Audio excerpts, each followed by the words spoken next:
Au nom du Père et du Fils et du Saint-Esprit. Amen. La paix de Jésus soit dans votre maison. Donc régulièrement, je reviens vers vous pour vous parler de Sainte Marie-Madeleine, notre chère Sainte Patronne. Non pas comme une recherche historique pour savoir où était Sainte Marie-Madeleine, elle est passée par où et elle a fait quoi. Tout cela est mystérieux. C'est totalement mystérieux, nous n'avons pas ces informations. Les informations que nous les avons par le Saint-Évangile, qui est en 4 formes. Le premier qui est arrivé, c'est Saint Matthieu. La première rédaction terminée Saint Matthieu, ensuite Saint Marc, ensuite Saint Luc et plus tard encore, bien plus tard, Saint Jean. Et nous avons dans ce Saint Évangile, en 4 formes, le chiffre 4 symbolise donc les 4 points cardinaux, c'est donc l'évangile est notre boussole, c'est aussi les quatre éléments, symbole de terre, et nous avons dans l'évangile absolument tout, et Sainte Marie-Madeleine y figure 18 fois. J'ai fait 18 vidéos où j'ai lu les paroles qui parlent de Sainte Marie-Madeleine, donc à 18 reprises sur les 4 évangélistes, Saint Luc, Saint Marc, Saint Matthieu, Saint Marc, Saint Luc et Saint Jean. Donc, il nous faut, vous pouvez les retrouver, j'essaierai de vous les mettre dans la description de cette vidéo. Car en écoutant les paroles de l'Évangile qui parlent de notre chère Sainte Patronne, Sainte Marie-Madeleine, nous comprenons beaucoup de choses d'elle.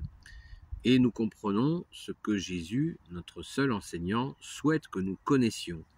Car il y a un travers qui est bien de notre époque, mais vous imaginez, qui existe depuis très longtemps, c'est de chercher à connaître la vie de Sainte Marie-Madeleine, et nous n'y avons en fait pas accès, si ce n'est en lisant ces 18 moments de l'Évangile qui parlent de Sainte Marie-Madeleine, où là nous avons à comprendre ce que Rabbouni, qui veut dire le maître, Jésus, notre seul maître, souhaite que nous sachions. Nous y apprenons que Sainte Marie-Madeleine s'est littéralement jetée aux pieds de Jésus et ne l'a jamais quitté. Qu'elle a rencontré cet amour divin, cet amour Dieu sur terre, que tu es Jésus, Dieu qui s'est fait homme, et elle ne l'a jamais quitté, elle ne s'est jamais arrêtée. Et elle en a été très largement récompensée, puisque elle a eu le privilège de voir la première Jésus ressuscité, et c'est elle qui a été prévenir, comme l'a dit Jésus de sa bouche même, va prévenir mes frères, qui voulait dire va prévenir les apôtres. Et Sainte Marie-Madeleine, donc on peut imaginer après qu'elle a continué, elle ne s'est pas arrêtée, on le sait par la tradition qu'elle est venue donc soit à Marseille, soit au Sainte-Marie de la Mer, et qu'elle est montée ensuite à Saint-Maximin, le Saint-Maximin actuel, jusqu'à la grotte de la Sainte-Baume. Et puisque nous avons son crâne qui est dans une crypte dans la basilique de Saint-Maximin, qui est le 3e lieu catholique de France. Saint-Maximin était le compagnon de route, compagnon de disciples, parce que Jésus envoyait ses disciples 2 par 2, de Sainte Marie-Madeleine. Saint-Maximin Sainte Marie-Madeleine et Saint Maximin faisaient équipe. Mais nous avons encore donc très peu d'informations. On peut juste imaginer dans cette fidélité à Jésus ce qu'ils ont pu faire. Nous le savons déjà, puisque quand Jésus envoie ses apôtres et quand il appelle ses disciples pour aller donc évangéliser, notamment au moment où il en envoie 72. Et ces 72, il leur donne le pouvoir de guérir les malades, de chasser les démons, de ressusciter les morts, etc., etc. Donc on peut imaginer aisément que Sainte Marie-Madeleine et son compagnon d'évangélisation, Saint Maximin, avaient des dons particuliers, puisqu'ils ont évangélisé la Gaule, qui est devenue la France, et pour que l'évangélisation, ton feu Jésus, prenne vite, eh bien tu as très souvent, pas systématiquement, mais tu as très souvent donné à tes disciples dans cette église naissante ces dons de guérison, de chasser les démons, même de ressusciter les morts. Mais tout ça est très secret. On ne va pas dire que c'est secret, parce que secret, ça implique d'autres choses. On va dire que c'est mystérieux. Et c'est pas important. L'important, c'est que nous ayons la foi.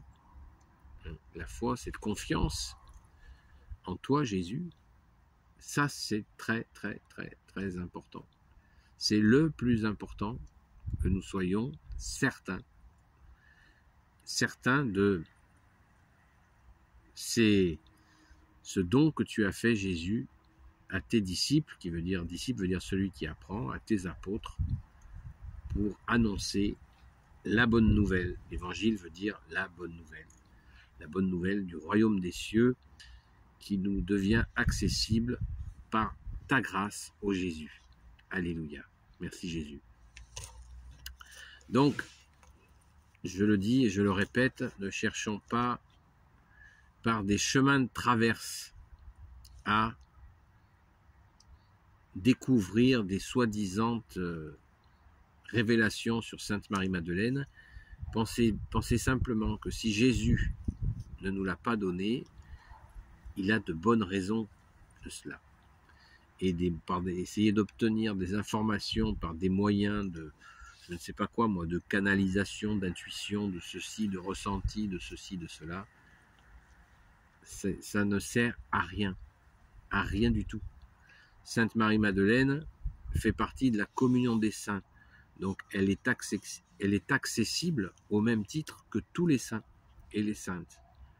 Nous pouvons la prier directement afin qu'elle nous obtienne des grâces de Jésus. Si elle a été déclarée sainte, c'est bien que l'intercession auprès de Sainte Marie-Madeleine fonctionne. C'est la condition même de la béatification. Un saint devient saint uniquement quand on a vérifié que les prières que l'on faisait à ce saint pouvaient donner des guérisons miraculeuses. Et bien, ce fut le cas pour Sainte Marie-Madeleine, comme tous les saints et saintes qui ont été béatifiés. Voilà. Donc, ne nous privons pas de la prier. La prier ne veut pas dire qu'on a le téléphone avec elle et qu'on peut taper la discussion en lui disant, Sainte Marie-Madeleine, vas-y, j'écris, dis-moi, révèle-moi où tu étais, ce que tu as fait, dans quelles conditions tu étais, comment ça s'est passé. Non. Les saints sont obéissants en premier auprès de Jésus, à Jésus lui-même. C'est logique. Ils sont obéissants, ils savent bien que les détails, comme on dit, le diable se loge dans les détails. Eh bien, nous n'avons pas, ça ne sert à rien. Ça ne sert à rien. Tant bien même nous aurions tous les détails de la vie de Sainte Marie-Madeleine ou de la vie de Jésus, ça ne nous servirait à rien du tout. Nous avons ce qu'il faut dans l'évangile, le Saint Évangile en 4 formes. Nous avons tout ce qu'il faut. Sainte Bible en général, mais en ce qui concerne l'avènement de Jésus, nous avons absolument tout dans l'Évangile en 4 formes. Donc ne nous épuisons pas, ne nous ruinons pas dans des achats de livres ou dans des recherches sur Internet ou des vidéos qui nous parleraient de révélation. Non, non et non. 3 fois non. C'est pas possible. Ça n'est pas compatible avec la foi. La foi veut dire confiance en Jésus. Donc, nous pouvons bien sûr avoir une relation d'amitié, d'amour avec Jésus et avec des saints et des saintes, mais pas pour connaître, avoir des révélations. Toutes les révélations ont été faites. Tout est fait. Nous avons tout. Les pères de l'Église ont traduit les textes, les ont travaillés, nous ont donné des explications utiles, et des grands saints, qui sont devenus des docteurs de l'Église, nous ont donné énormément de précisions. Et c'est pas nous, avec nos petits bras musclés, qui allons révéler ceci ou cela. Par contre, dans nos actions quotidiennes, dans nos actes de foi, eh bien, nous développons une relation avec Jésus en premier, avec notre mère Marie, le grand Saint Joseph, ou notre chère sainte patronne Sainte Marie-Madeleine, à qui nous demandons d'intercéder. Oui, là, nous développons une relation de confiance. Et c'est absolument magnifique. C'est magnifique, cette relation. Et c'est possible à ceux qui le souhaitent. À ceux qui le souhaitent vraiment. Il faut ne pas hésiter à établir cette relation. Mais n'attendons pas des révélations particulières. Pourquoi? Parce que ça nous servirait de levier de pouvoir sur les autres. Et Jésus ne le veut en aucun cas. C'est simple à comprendre. Jésus est l'enseignant parfait, il sait ce qu'il fait. S'il ne donne pas à quelques-uns d'entre nous des révélations particulières, c'est parce qu'il sait très bien que certains d'entre nous utiliseraient ces révélations à des fins de pouvoir ou d'argent ou je ne sais pas quoi. Donc Jésus est l'amour et il est aussi la sagesse. Voilà. Il ne nous met pas dans des impasses et il ne nous met pas dans des situations où on pourrait se gonfler comme des coqs pour dire « Ah oui, moi j'ai eu telle révélation. » Voilà. Personnellement, en 2016, j'ai rêvé de Sainte Marie-Madeleine.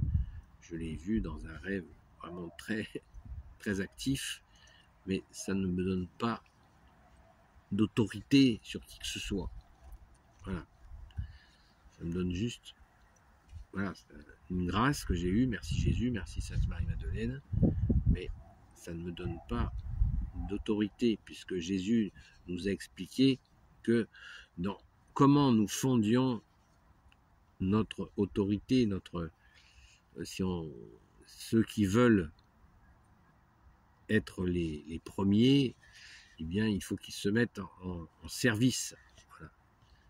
C'est celui qui se fait le plus petit et qui sera le plus serviteur, celui qui veut mener la barque, on va dire. Eh bien, il faut qu'il se fasse serviteur, comme Jésus lui-même et l'a dit, je suis venu. Je ne suis pas venu être servi, mais servir. Voilà, servir. Merci Jésus. Alléluia. Merci bien-aimé Jésus pour tes merveilles. Donc, vous voyez, ne soyons pas dans cette quête vaine de connaître les détails de la vie de Sainte Marie-Madeleine. Rien ne fait plus plaisir à Sainte Marie-Madeleine que nous retrouvions la foi, que nous communiquions la foi à ceux qui sont sans foi, et des fois même sans loi, sans foi ni loi. Rien ne fait plus plaisir à Sainte Marie-Madeleine que nous nous rapprochions de Jésus. C'est sa joie à elle qui a crié « Rabouni » qui veut dire maître en araméen. C'est sa joie puissante, sa joie intense que nous nous rapprochions de Jésus. Amen. Béni soit le Père, le Fils et le Saint-Esprit. Amen. Ô Jésus, toi qui peux tout et qui porte tout, toi le Sauveur, toi l'Emmanuel, je te confie toutes celles et ceux qui regarderont cette vidéo, ainsi que leurs proches, selon ta sainte volonté, ô Jésus. Sainte Marie, Reine des cieux, toi l'Immaculée Conception, toi qui écrases le serpent, toi qui as la lune sous tes pas, toi notre Mère, Notre-Dame. Saint Joseph, toi le juste et le saint, toi le sage, toi la terreur des démons, toi le saint gardien de la Sainte Église catholique et apostolique. Sainte Marie-Madeleine, notre chère sainte patronne, et vous tous les saints et saintes, amis de Jésus, Saint Michel Archange qui est comme Dieu, Saint Gabriel Archange, Saint Raphaël Archange et tes anges guérisseurs, et vous tous les anges qui servez Jésus, je vous confie toutes celles et ceux qui regarderont cette vidéo, ainsi que leurs proches, selon ta sainte volonté, ô Jésus, la paix de Jésus soit dans votre maison. Je vous dis à très vite et je vous souhaite vraiment une merveilleuse semaine sainte. Nous sommes en pleine semaine sainte. Demain, c'est déjà jeudi saint, vous vous rendez compte comme ça va vite. Donc, soyons vraiment dans cette semaine sainte. Tout à toi, Jésus, et avec tous les saints et saintes amis de toi, ô Jésus. Et je vous dis à très vite.